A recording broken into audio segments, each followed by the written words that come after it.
నీ సేవలో ఎదురైనా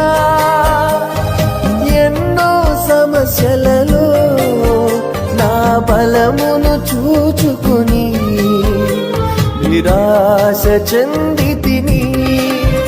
నీ సేవలో ఎదురైనా ఎన్నో సమస్యలలో నా బలమును చూచుకుని నిరాశ చెందితిని.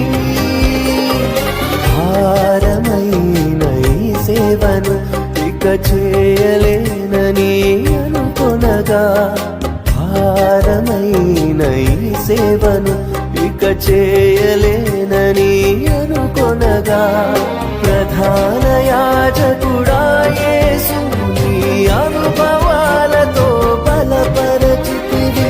ప్రధాన యాజకుడా యేసు